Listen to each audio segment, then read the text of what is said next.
the other room.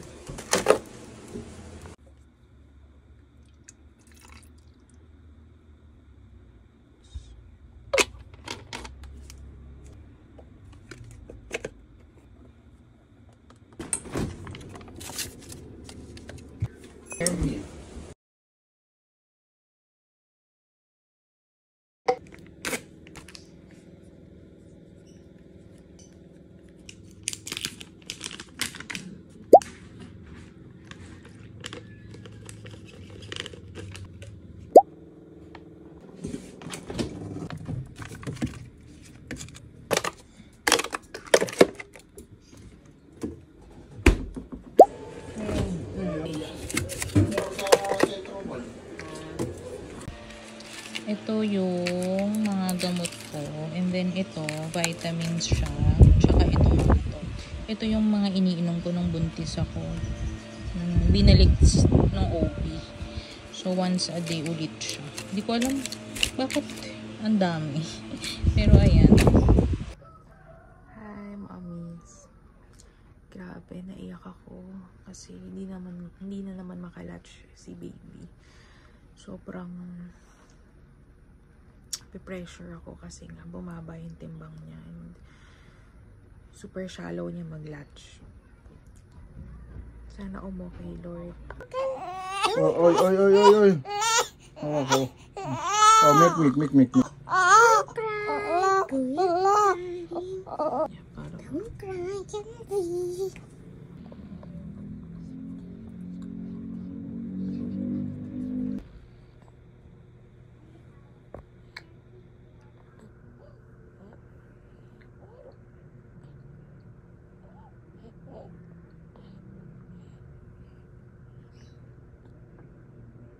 Hello, mommies. Mamayro lang ako. Nasa baba sila. Maglalabas lang ako ng hinaing. Sobrang hirap talaga ng struggle ng breastfeeding. Yung kay Prime, ganito din ako. Same scenario, lip tie, tongue tie. Ganito din. Iniiyakan ko siya everyday. Kanina naiyak na naman ako kasi nag-fast na naman si baby. Ayaw niya mag-latch sa akin. Para sa mga breastfeeding advocate, alam natin na bawal bigyan ng bote or pacifier yung mga babies para iwas sa nipple confusion. And ito na nga yung kinakatakot ko na mangyari, na baka nagkaroon na din ng nipple confusion si baby kaya nire-reject niya yung boob ko. Minsan nagdedede siya pero bago pa niya masak yung nipple ko is tinutulak muna niya, iiyak muna siya. And mahirap nito pag madaling araw kasi syempre ayaw natin iyak na iyak yung baby natin. And ayun, iba-ibang scenario ang nag-a-arise every day, but I know it's part of the process. Syempre nag-a-adjust pa si baby sa bagong environment. And super nakakataranta lang kapag super iyak siya ng iyak tapos ayaw niya magdede. And may signs of dehydration. Medyo na-pressure ako nung sinabi na bumaba yung timbang niya. Kaya naghahabol ako and nape-pressure akong padidein siya ng padidein. Nape-pressure akong mag-collect ng milk. Actually, simula nung sinabi yun, hindi na ako nag-freeze ng milk. Yung naiipon ko na milk using my haka or yung milk collector, di ko na siya binabag, di ko na siya nire-ref or freeze. Pinapa-feed ko siya kay baby, and cup feeding, yun yung recommended ng mga breastfeeding advocate, lactation consultant for newborn para di sila manipple confuse, para magde-direct latch pa rin siya sa akin. Hindi ko alam kung ano naging problema. Kahapon kasi super smooth naman ang breastfeeding niya.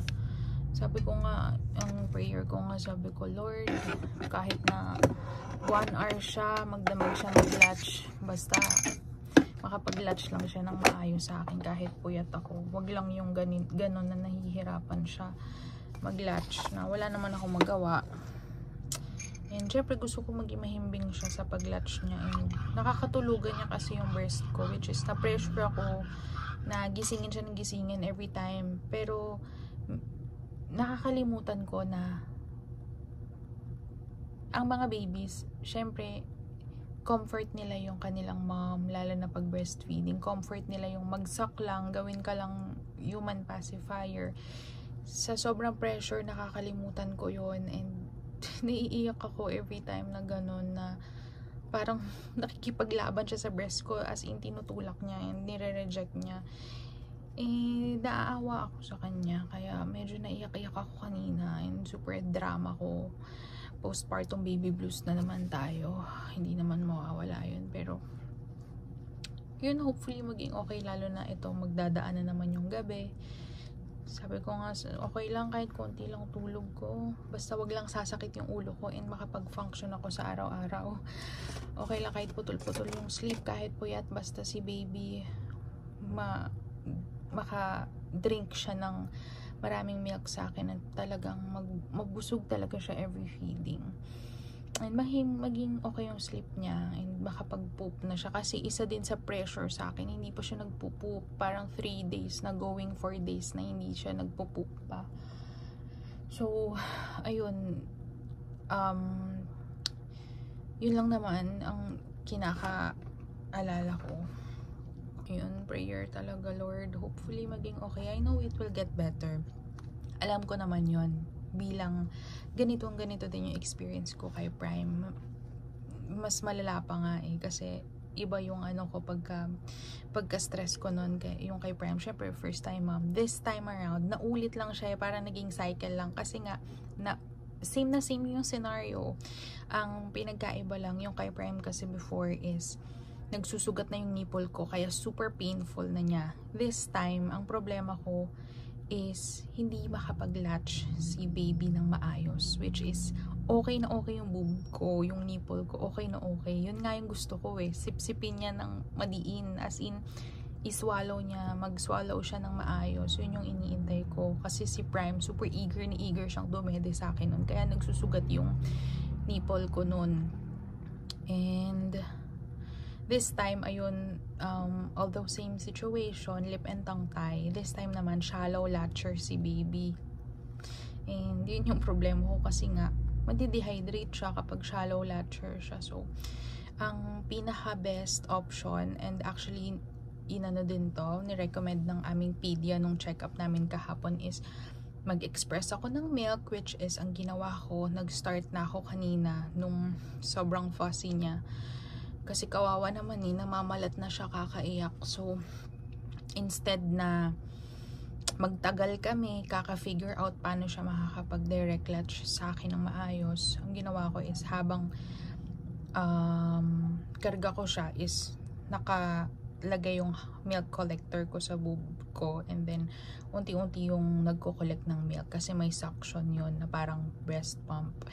And then, ayun, nakaipon ako ng parang almost 30 ml sa kabila. And then, biglang nag-latch siya sa kabila. Dito siya nagla-latch. Itong side ng breast na to, yung mas mahaba yung nipple. And then, dito medyo, hindi siya inverted, pero hindi super haba yung nipple ko sa kabila. Kaya siguro naiinis siya. Or, maybe, iniisip ko baka, ito kasi mas maraming gatas yung dito, kasi itong side na to is meron akong opera. Although thankful ako na meron siyang milk, and then itong side na to yung mas marami ako nako-collect based sa pagpapump ko previously. So ang nangyari is yun, nakapag-collect ako ng almost 30 ml. So nung nakalatch siya dito sa kabila, and alam kong lumambot na, alam kong may nainom siyang breast milk, cup feed ko kay Pau yung na-collect ko, which is naubos naman niya, and kampante ako na may nainom siya, kasi naubos niya, nakapag cup feed siya. Nakataranta, nakakapraning. Ito na naman tayo. Nung nilagnat si baby, talagang parang sabi ko, ano ba, mag-formula na ba ako, kasi wala din ako napapump nun. Tapos nanghingi ako talaga, nag-request ako sa kaibigan ko na malakas yung milk, na meron siyang 1 year old na baby. Tapos tinanong ko kung may breast milk pa siya, and then ayun, thank you Laylin, talagang pinalala move namin yung milk, nagpump siya, and naka 3 ounce, sobrang laking tulong nun, kasi without it, baka nagbumili na ako ng formula milk. So thank you Lord pa rin, thank you Lord sa mga blessings niya. And then, alam ko phase lang to, lilipas din, and I know it will definitely get better. Lagi na lang akong search sa cellphone ko kung ano-ano. Like, para akong first time mom. Yun yung isa sa mga cons na 7 years yung gap. Para kang first time mom. And hindi mo na alam kung ano yung mga routine mo nung una. Ganun. Kaya siguro sinasabi nila, sundan mo agad para di ka manibago, ganyan. Pero, minsan nga niloloko ko ni Pao. Sinasabi niya, gusto mo pa ng baby girl, ganyan. Pero sabi ko, mukhang hindi na. Bahala na si God. Pero this time, hopefully basta maging okay yung latch ni baby. And masanay na siya mag-suck ng both breast, ng nipple ng both breast ko. Baka pag direct latch, only latch talaga. I don't mind, only latch hanggang sa makita namin na, ayun, tumaas na sana yung timbang niya. And mag-poop na siya kasi yun lang talaga iniintay ko, mag-poop siya. Back to pumping mga mommies. Grabe ngayon ko na lang ulit to nagamit. Ang huli kong pump last Saturday and today is Thursday.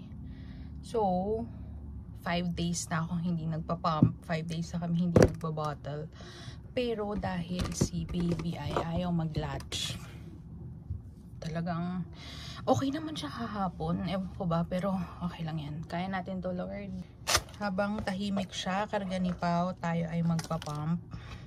Sana dumating na yung in-order kong pump from Mom Cozy. Iniisip ko nga yung life of a pumping mom, exclusive pumping mom. Pero dahil nagka-mastitis ako noon, hindi siya recommended na gawin ko like ngayon. Kasi prone sa mastitis yung mga pumping mom. Lalo na kapag yung schedule nila hindi nakapag-pump ng, let's say, every 3 hours. Tapos lumagpas ng 3 hours. Prone siya sa mastitis. And ayoko nang pagdaanan yung mastitis na yun. Super. Na-opera ako sa left breast. Super laki ng scar na yun, mga mommy. Ang goal ko is only latch talaga. Kasi work from home naman ako. Pero syempre kapag bumalik na ako sa work, paminsan-minsan pag may meeting, ganyan, ibobote siya. Pero as much as possible, ang goal ko is only latch. Mga pumping mom, syempre wala nang pagdadaan ng cup feeding kasi okay lang na sa bote na sila dedede kasi hindi naman sila nagla-latch sa kanilang mother. Pero ako kasi gusto ko talagang magpa-breastfeed. Yun talaga yung ultimate goal ko. Bonding ng namin and at least kahit papano nakakapagpahinga. Kapag pumping mom ka, ang daming hugasin, ang daming kailangan i-prepare, babangon ka para mag-pump. Iba pa yung schedule ng pagba-bottle feed kay baby. Super dobleng trabaho. And syempre, mas okay din sa baby na direct latch sila sa kanilang mga mommies. Yun yung comfort nila eh. And hopefully, maging successful yung aking plan na exclusive breastfeeding si baby. So, ayun. Sana may mapump ako. Ang tagal ko na kasi bago kung huling nagpump. Tingnan ko kung ilang ounce. Actually, kakatapos ng mag-latch ni baby sa akin kanina, mga 30 minutes ago. Sa kabilang breast, sa right breast. Although, alam kong konti lang talaga din yung napoproduce ng right side ko. Pero tayo ay naka 20 ml sa right and then sa left. Dito nag-latch si baby. Tayo ay naka siguro mga 15 ml to. Mas clear yung ano ko. Mas clear yung breast milk ko dito sa left. Sa right, medyo may parang colostrum pa siya. So, in total, tayo ay naka 1 ounce. 1 ounce na medyo lagpas. 1 ounce. So, papacup feed ko lang to. Good morning, mommies. Patulog na si baby. And feeling ko nag-growth spurt siya. You can search about growth spurt. Pero ayan, it's early morning. Mag-8 AM na. And magnanap lang si baby kasi iyak siya ng iyak kanina. Meron tayong nakasalon. Kabilang side is meron akong haka kasi sa kabila lang nag-nurse si baby. Di niya pa ma-figure out. Di niya pa ma-figure out paano niya masusak yung kabilang boob. And that's what we're practicing. And hopefully makapag-direct lang siya ng maayos. Alam ko it will get better. Yun naman yung pinangahawakan ko. Kasi syempre stage lang to. Babago pa lang siyang lumabas dito sa environment na to. And nag-a-adjust pa yung katawan niya, yung pag-suck niya, yung skills niya na yun. Pinagdarasal ko na sana pagkalooban siya ni Lord ng skill na magaling na siya mag-suck. So little by little and baby steps. So basta sana makapag-poop na si baby today para at least bawas na sa isipin ko. And yun, sana mag-gimayos yung weight gain niya. Umiinom ako ng malunggay soup. Tapos naramdaman ko na nabasa na yung aking right breast na damit. So nag-leak ako agad. Breast milk collector para hindi sayang habang nag-iintay ako magising si baby. Baka masamid siya kapag pinadede ko agad siya. So i-collect ko lang yung mga drops para hindi sayang. Tutulog na si baby. Si Kuya Prime. Ito yung na-collect ko sa right breast dahil hindi nag-latch si baby. Nagfa-fuss siya. So, sayang naman kung tutulo lang ng tutulo. So, ayan. Gamit yung aking milk collector. I think 40 ml siya. So, thank you Lord kasi busog si baby. At the same time, meron tayong pang extra for baby's milk stash. Thank you Lord. Tatry ko siyang ihiga sa kanyang swing kasi sure ako pag sa crib ko siya hiniga hindi tatagal ng 5 minutes, iiyak siya agad. Good morning. Today ay follow up check up namin with yung dentist surgeon for baby's lip and tongue na pinasurgery namin. So, it's early morning. Inom lang ako ng aking mga gamot habang si baby ay nandun sa kanyang mga lolo't lola. Napansin ko, hindi ilabas ni baby yung dila niya. Baka in pain pa konti yung meron pang pain kapag nagsasak siya or yung dila niya, hindi niya talaga like malabas. Naka ano lang, upward position lang, kaya nahihirapan siyang mag-latch ng maayos.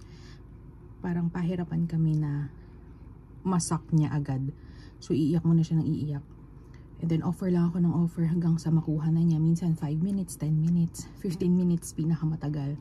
Kapag nasak na niya, tuloy-tuloy naman na siyang magdedede. And nakita ko yun sa output ng kanyang wee-wee and poop. So magkasunod na siya 2 araw na nag-poop. Thank you Lord. Nabawasan ng isipin kasi diba nung nakaraan, kinento ko, 5 days na siyang hindi nag-poop and nag-wee-wee naman siya pero yung poop, doon ako na-bother. But thank you Lord, 2 araw na magkasunod. Kaninang madaling araw, nag-poop ulit siya. So that means na marami siyang nakukuhang breast milk every feeding. Yung na yung tulog ni baby. Super helpful mga mommies itong Mom Cozy white noise machine na to.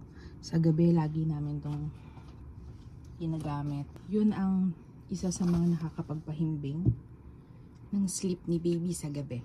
Kanina madaling araw, ano siya, 3 hours straight na nakatulog. Prime? Hello. Ready?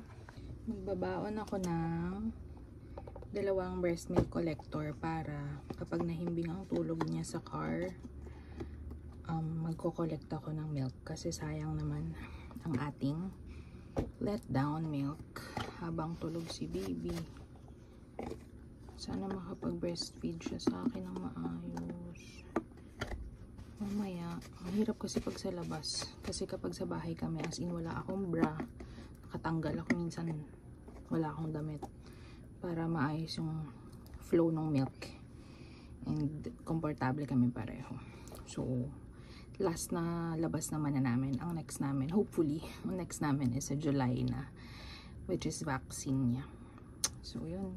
Let's go, mommies. Keep us safe today, Lord. Amen.